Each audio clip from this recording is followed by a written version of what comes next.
Hey, Editing TK here. Just want to give a shout out to my girl Allison for telling me about this recipe. The first time I tried it, it was because she told me about it, and it was so good that I wanted to do it again and make it for y'all. So let's get into it. I'm so happy that I'm backlit today. I love that journey for me. Hey y'all, welcome to Foodie Fridays. These videos are going to just be about cooking. I always say that this channel has a little bit about cooking. We're going to try to make it a lot more about cooking, and we're going to do Foodie Fridays. So if you're up for some really neat recipes and a little bit of information about the food that you cook and that you see every day, maybe there's something in here like, I'm afraid to cook that. I can pretty much show you how to cook that. So if this week we are going to make Mississippi pot roast. It is super simple. It has literally 4 things in it. And if that sounds like something fun to you, then hold on. We'll be right back. Hey, hey, and let's just always get faded. Let's just always get faded. Yeah, yeah. Okay, so today we're working with a cut of meat called the chuck tender roast. It comes from, actually, let me show you. Thank you, Alton Brown. It comes from right here. Let's see if I can get my camera to focus. It comes from right here where it says chuck, and then it says, what does it say? And then it says arm and shoulder. So if you've ever had pulled pork, it's the same cut. It's the shoulder of the cow, and it's a nice, because cows don't do shoulders at the gym, then it comes from a really nice tender piece of the cow. As a cow, they're actually steers. If you didn't know, we don't eat cows. It's a nice big roast. What I have is about a 3-pound roast. Okay, and I've put it in my crock pot because that's how easy this is.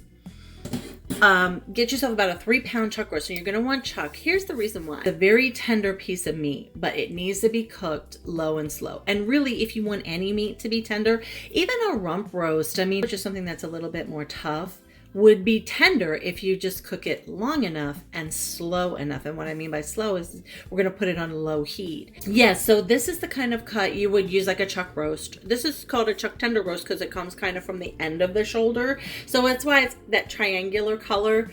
Yeah, it's a triangular color. Yeah. Smart. It's triangular shape because it's kind of coming off the end where they've been slicing down the chuck roast slices and the chuck steaks that you see in the supermarket. So, but that doesn't make it really any less tender. It just means that you need to treat it a little bit differently. Since the thicker piece of meat, you're probably going to want to do this in a crock pot, and that's going to be great. Now the recipe that I found is for a pack of ranch, not sponsored by Hidden Valley. If they want to, that'd be great. But I do like to use the original ranch seasoning powder for this recipe. I like to use the original ranch powder for everything, even if we're going to sprinkle that over our roast like this, and we're going to use that whole pack. And the next thing we're going to put in that crock pot are these babies, which I love. These are pepperoncini peppers. They are a medium pepper.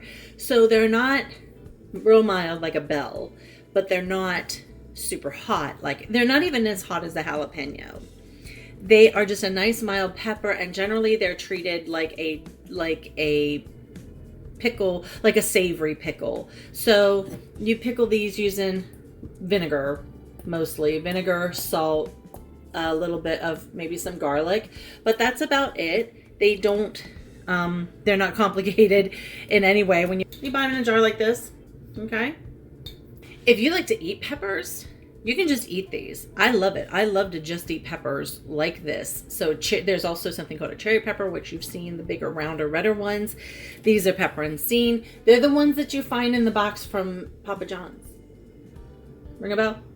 Anyways, we're going to put these just around the sides of that roast, and I'm only going to use 8 of them. I don't know why 8 is the magic number, but the thing is, when you cook these, if you continue to cook and cook and cook, And this is, remember we're doing slow. The more peppers you have in there, the spicier this is gonna get. So you only want to use 8 of these. That seems to be the magic number without making, so you don't make your roast too spicy. There's some bone broth. Now, the recipe that I found calls for the aujus packets from like McCormick or something like that. And that's fine if you use that and a half a cup of water. I actually couldn't find one of those yesterday. Do not get au jus gravy. That's gonna get thick, okay?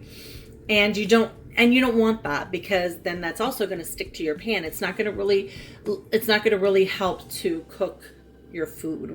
This is gonna be a little bit of a cooking process, but it's not gonna be boiling. It's gonna be a little bit almost steaming. But the heat is what's going to break down all that connective tissue, and that steam is going to help impart more flavor. So we're going to do I'm going to do 3/4 of a cup of bone broth, because my roast is just a little bit bigger than 3 pounds, but I don't want a ton of liquid in there. Those peppers are going to impart some liquid, and I really don't want this to boil, because boiled beef is kind of gross when it's in this form. When you're cooking like stewing beef, that's different. But yeah, we don't want this to boil. Ladies and gentlemen, that is it. You just throw that puppy in there and you put it on low and you let it go for about 8 hours. You let it go about 6 to 8 hours. You can pull it at 6, but if the meat doesn't come apart at just like with 2 forks where you can pull it apart, then go ahead, let that run 8 hours. This is super simple. Putting it on low, and that's going to cook all day. We'll be back when we pull it, and I'll show you what happens to those peppers. It is something super special. Okay, so let's have a little discussion about bone broth. Some of them will say bone broth, some of them will say beef broth or chicken broth or something like that. So here's the difference. Broth is really a beef stock. It's thicker because when you cook the bone and the beef for a long time, you get more collagen in the liquid. So it becomes a lot thicker. If you're wondering what collagen is, it's like that jelly stuff that you get when mom cooks a roast and then puts it in the refrigerator. Then you take it out the next day and there's like this jelly stuff in there.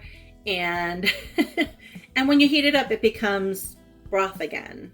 Broth is actually something that's cooked with a little more meat, less bone, and it's thinner. So that's the difference between your bone broth, which is really more stock, and your beef broth, which is going to be just like what the beef is cooked, the juice that the beef is cooked in, and liquid. Bone broth thicker, beef broth thinner. Now, why does that even matter? Well, bone broth, because the marrow of the bone has been imparted to the liquid, is going to have a much richer flavor than just beef broth, which is made from just the meat.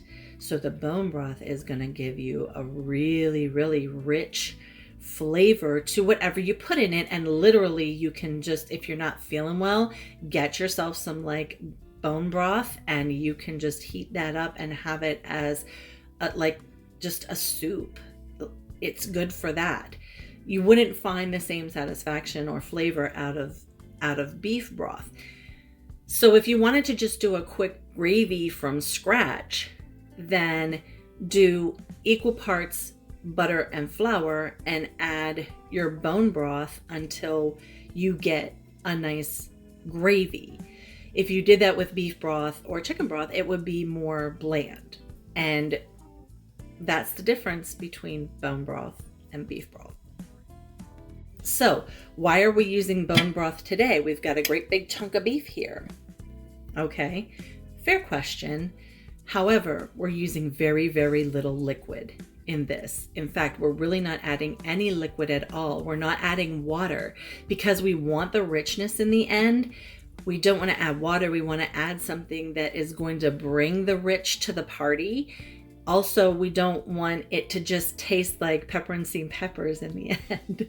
We want the pepperoncini peppers to add flavor, but we don't want it to taste like pepperoncini ranch roast in the end. We really want that beefy flavor. So that's why we're using bone broth, which is going to bring that more intense beef flavor to the dish overall, and add liquid. Here's one other tip I wanted to let you know. A couple of the recipes that I saw for this Mississippi pot roast did not call for adding any liquid. Can't understand any point at which that would be a good idea, but it's whatever. Maybe it does work. But a crock pot, if you cook things in it without liquid, you will crack your crock. And they're so expensive to replace, you're going to end up just buying a new one. Now, if it's just one of the regular $20 crock pots, fine. But the crock pot I'm using is a bit more expensive than that, and I don't want to crack my crock. So, so for me, rule of thumb, always have some kind of liquid in your, whatever you're cooking in a crock pot. Do not cook dry in a crock pot. So for those recipes that say don't use liquid, I would still add a half a cup of liquid to it. It can't hurt. And that seems to be about all you need for this particular recipe. Okay, it has been about 8 hours since we put our Mississippi pot roast into the crock pot. Oh, well, that's not really great.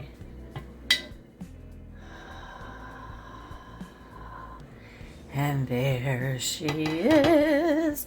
So basically that stuff that's on top that's all white, that's where the dressing has liquefied more or less. And it's, whoops. That's where the dressing has kind of liquefied.